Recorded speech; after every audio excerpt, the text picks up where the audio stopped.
Welcome into another video. The day is finally here. Mock Draft 1.0. As you can see by the title, it's only going to be picks 1 through 16. 17 through 32 will be out tomorrow. It's a long video. I want to break it up into two parts for you guys, but I could not be more excited about this. I've been putting a lot of time and effort into building my mock draft 1.0. It's been on pause a little bit as of late because the Bears have been so fucking active in making trades, and we got free agency around the corner, so I've been having to prepare for that as well. But finally, I've had enough time to sit down, record my mock draft 1.0 after probably a good 2 to 3 weeks of piecing it together. I want to say right now, it's mock draft 1.0, so there are no trades. 2.0 and 3.0, I will have trades. But I've got the PFF mock draft simulator pulled up, starting with number 1 overall. Oh, that's too big. There we go. Perfect. Starting with number 1 overall, the Tennessee Titans. And we're going to go with probably the best player in the draft, and that is Abdul Carter. Very Myles Garrett-esque prospect coming out of Penn State. Wore the number 11 at Penn State, and it's a very big deal. Titans need a lot. They do need a quarterback, but I think that they are probably under the realization that they could probably get more in a trade back. I don't think eventually the Titans will be picking at number 1 overall. I do expect this pick to get traded, but they can get Abdul Carter, get a franchise cornerstone edge rusher, and focus on probably sucking again or, building a little bit until they can find that quarterback for the franchise. But I think they're smart on passing on probably Cam Ward and Shadur Sanders and just working towards building the roster from the trenches up until you're able to find yourself, that franchise quarterback. And I don't know if Cam Ward and Shadur Sanders are that. I'm starting to believe that that's what the Titans believe, that neither of those guys are franchise quarterbacks. I think that's why they're going to be willing to move this pick probably to 3 with the Giants, so they can still find a way to either get Hunter or Abdul Carter and still get solid compensation for the move back. But I got them going Abdul Carter here at number 1 overall. Number 2 overall, we got to type his name in because he does not come up right away, and that is quarterback out of Miami, Florida, Cam Ward. Listen, the Deshaun Watson situation is probably going to end up getting everybody fired. So what is something famous that front offices do when they're trying to save their careers? They draft a rookie quarterback. I like Stefanski. I think Barry's done a solid job there. I think this is probably more of an ownership move, trading for Watson a few years ago and the dumpster fire that it's been ever since. So I think they're going to go out there, draft their guy to try and change the future. And it just doesn't look good seeing all the Baker success in Tampa Bay. Listen, I don't know if Cam Ward is worthy of a top 5 pick. I think if you put him in last year's draft class, he's probably going to be floating in that early teens range with McCarthy and Bo Nix. But he is a special athlete. He's a true gunslinger. He has a fucking cannon of an arm. He can extend plays with his legs. I just worry about him because I look at him and it just looks like he lacks that NFL patience. Doesn't let his routes develop. Doesn't seem to trust his offensive line. He escapes out of a clean pocket way too many times, and he seems to throw way too early on these routes, and he just has kind of this, reckless scrambling to him back to the defense. That won't work out in the NFL. So there's a lot of negatives to his game, but a lot of positive. He does have that quarterback build, the quarterback mechanics, the true franchise quarterback traits. He's got a special arm. It's going to be interesting to see if Stefanski can get that mental patience instilled into his head, because quarterback's a very mental game. Number 3 overall, I have the New York Giants selecting Shadur Sanders. And I do believe that if this is how the draft plays out on April 24th, that they will go Shadur Sanders. I see a lot of people seeing Sanders slip to 6. I've seen him go as late as like 29. Don't believe that will happen. I think the Giants are in a similar situation, if not a worse situation than the Browns are. Joe Shane and Brian Dabble are hanging on by a thread. I think they're going to draft Sanders number 3 overall. If they have the ability to, I think they're going to try and pair him with a veteran quarterback on a 1-year deal. I could very well see that being Aaron Rodgers. Rodgers comes in, proves that he can run Dabble's system, make it look very nice. They move on, go to Shadur Sanders. he gets the mentorship role. The only thing I see is you put Shadur Sanders, a Deion Sanders ego, and an Aaron Rodgers ego in the same room. That could be a recipe for disaster, but I think it'll overall, in the end, work out. I don't know how I feel about Sanders as a quarterback. I don't know if he's a top 15 pick. Truly, if I'm being honest with you, he's got these lengthy mechanics. I think he can operate well in a system. I think he'll be an above average game manager, but he's not very smart with his legs. He doesn't have zip or velocity on his deep balls. I don't think he can really make those high level quarterback throws. He doesn't really play off structure. He tries to make these sidearm throws that don't really work out. And he's a very reckless scrambler. I think I probably watched 5 full Colorado's games this year, and there was numerous times throughout the game where I was like, what the fuck is he doing? But I will say this, he's got confidence. He can stay in the pocket, take a hit. He does have that patience, I believe, that works at an NFL level. He lets his routes develop. Like I said, he'll stay in a pocket, take a hit if he sketches his eye on a throw. It just all sucks because I just don't think the ball looks fluid coming out of his hand. New England Patriots, number 4 overall, and they're probably going to take the best player in the draft right there neck and neck with Abdul Carter, and that's Travis Hunter. Day one, they'll probably have the best DB room in the NFL with Christian Gonzalez and Travis Hunter. And it's just an impossible thing for him to pass up on, especially he's going to be giving Drake May, probably in his rookie year, 10 to 12 offensive reps. That's going to be a big help for them on offense as well. He's got elite ball skills, elite speed. Will be able to challenge star wide receivers day one. I'm huge on Hunter. He's probably the best DB in this class. Right there neck and neck with Will Johnson. And number 5 overall, the Jacksonville Jaguars select Mason Graham, defensive interior out of Michigan. Listen, Mason Graham will be a big addition, paired with Eric Armstead, Trayvon Walker, Josh Allen Hines, or Hines Allen, however it goes. He doesn't have any quit in his bones. He's one of them blue chip defensive championship Michigan players. Absolute disruptor, can eat up blocks in the middle. I don't think he's going to go on and be like these 10-sack defensive tackles are, but he's going to be a do-it-all guy in the middle. I'm huge on Mason Graham. I loved what Daniel Jeremiah said. He said he's a fall guy. He's not a spring guy. He's a fall guy. He lives for the fall.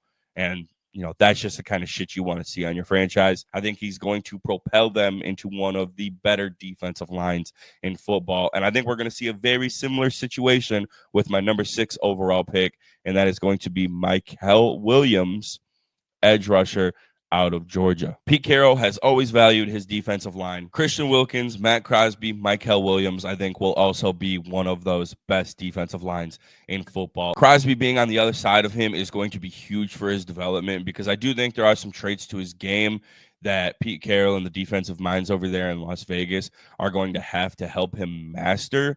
But you have someone like Crosby on the left side, Wilkins in the middle, and Mykel Williams on the other side. It's going to be one of the better defensive lines in football from the jump. Number 7 overall, we have the New York Jets, and I'm going to be selecting Tyler Warren, tight end out of Penn State. That may come as a surprise to some people, but they've got a lot to focus on, and I think he's one of those guys on the offensive side of the ball. You can line up everywhere. He can do whatever you ask. I mean, we just saw it at Penn State. We did. He was snapping the ball in some games, under center in some games. He doesn't have the modern day speed of these more elite tight ends in the league, but he is an extremely good route runner. He's very crisp, very detailed in his routes that will make up for his lack of speed in the NFL. And he's a great blocker. He can do it all. Line him up in the backfield. He will run up the middle for 4 yards. You can do it all. And I think that Aaron Glenn is going to value that for a team that is hitting a massive reset over the next few years. Tyler Warren is going to become one of those cornerstone offensive stars for the New York Jets. Number 8 overall, I have the Carolina Panthers, who are in massive need of a defensive game changer, taking the hybrid Jalen Walker out of Georgia. The type of player that Jordan Walker is, I think, is going to become a lot more common in today's NFL. I am worried about his size. I think his speed makes up for a lot of that. I don't know if he has the size to be a full-time edge rusher, but I think he's going to be very similar to what Nolan Smith and the impact he's making in Philadelphia. You know, that's just the way the league is moving. It's so athletic. A guy who can go out there, cover a tight end, cover a running back, no problem about it. At the same time, has the speed off the edge to be a very, very heavy threat of a pass rusher. That's Jalen Walker, your defensive game changer. He's going to come in there, make plays. He's got the speed to go everywhere. It's going to be a big addition for Carolina, who is in major need of a defensive game changer. Derek Brown is really good. I know that he got hurt last season, but ever since they lost Brian Burns, they've been in need of somebody like this, and that's going to be Jalen Walker coming in. Number 9 overall, I have Will Campbell, tackle out of LSU. Listen, the Saints have whiffed on their offensive line selections as of late. Corny-ass Trevor Penning has not worked out. I know it was only his rookie year last year, but Taliese Fuaga looked pretty damn rough, and I think you will not have to worry about that with Will Campbell in any way, shape, or form. I think he does have small arms, and that will worry me about him playing tackle, but I think his athleticism will make up for that. He can play left tackle. I think he will be a very average to above average tackle in the NFL. I think if you move this guy inside, he is going to be an all-pro guard. Like, comparable to Quentin Nelson in 2018 kind of level here.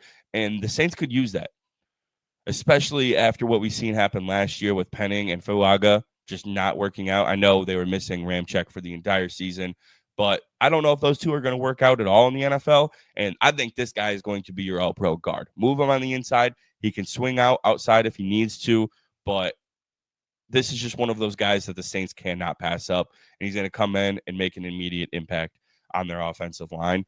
All right, number 10 overall, I have my Chicago Bears selecting Texas A&M edge Shamar Stewart. I did not have them originally selecting him here, but as the late with the trades, I've had to do some flip-flopping around. Shamar Stewart is the prototype of what Dennis Allen lives for, massive and athletic. I worry about his production at A&M being so low, but I mean, he really is a fucking freak. He is a freak, and you know, maybe I could be looking too deep into just how much of a freak athlete he is, but his tape didn't even look that bad. But it is kind of mind-boggling how little production he had at A&M, but I'm sure that Dennis Allen thinks that he can turn this guy into an absolute game wrecker alongside Montez Sweat.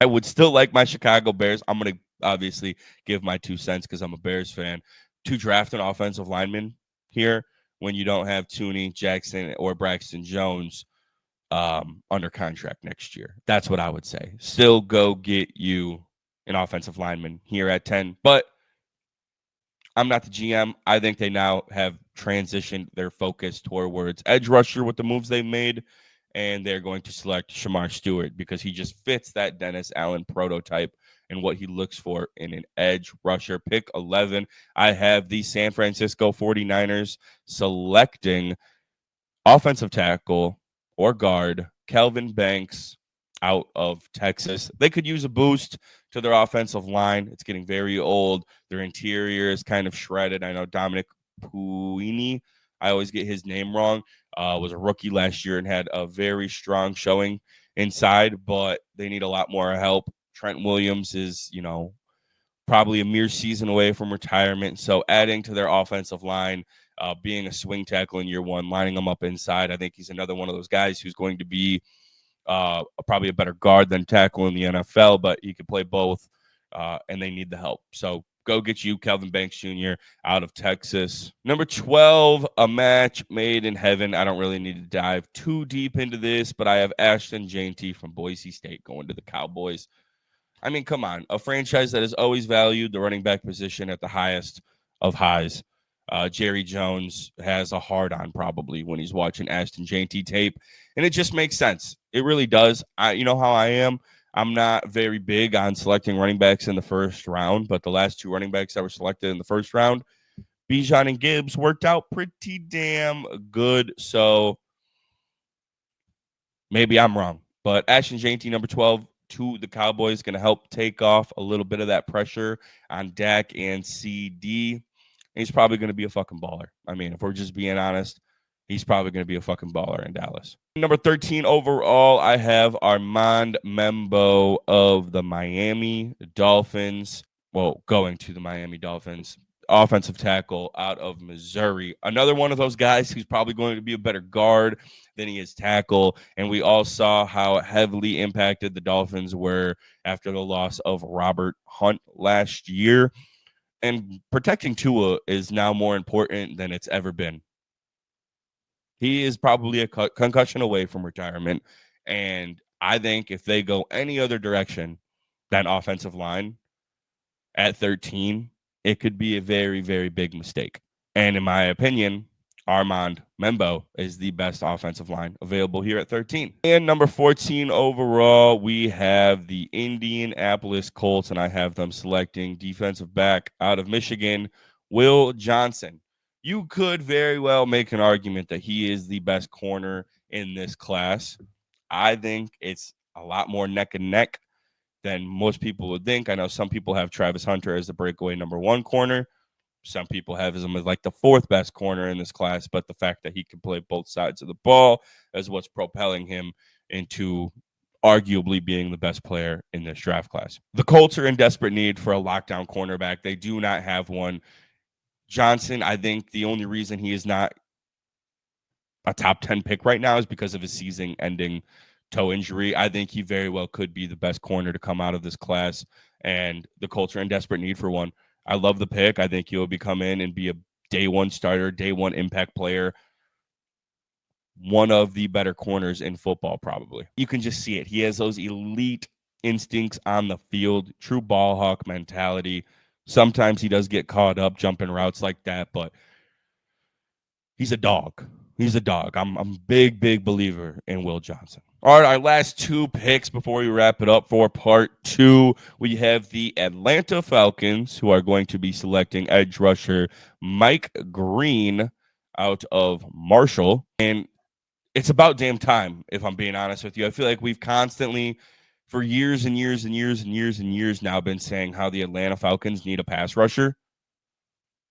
And they haven't drafted one. They took Bijan like 2 years ago when Jalen Carter was still on the board, and Tyree Wilson, who has not worked out in any way, shape, or form, but was on the board. Bijan's awesome, yeah, but it's like, damn, like they have, and like last year, Michael Penix. Now, granted, I don't think anybody in that range was, due for an edge, but like the last two drafts, it's been like, what the fuck? The Falcons? And, finally they go get an edge rusher right here at pick 15. It's he's got a high motor. Raheem Morris is going to have a field day with him. I truly think that they finally go get that guy that they've been needing. And to wrap up part one of my mock draft, we have the Arizona Cardinals selecting Josh Simmons, offensive tackle out of Ohio State. Another one of those guys where injury probably derailed him from being a top 5 to 10 pick. He was looking like one of the best tackles in college before his injury. You got Beachum, Brown, and Hernandez, all free agents. This is a guy who's played right guard, right tackle, left tackle in college and has done it at a very high level. He can come in and immediately be plugged into probably any position on the offensive line outside of center and have a great impact on your offensive line. And Kyler Murray needs protection. It's as simple as that, especially with three of your five starting offensive linemen going into free agency. Yeah, you're going to need to draft one here at 16. But that's going to wrap up part one of my 2025 mock draft 1.0. Part two will be out tomorrow, 11 a.m., same time. I look forward to seeing you guys then, talking ball with you guys then. Peace. See you tomorrow.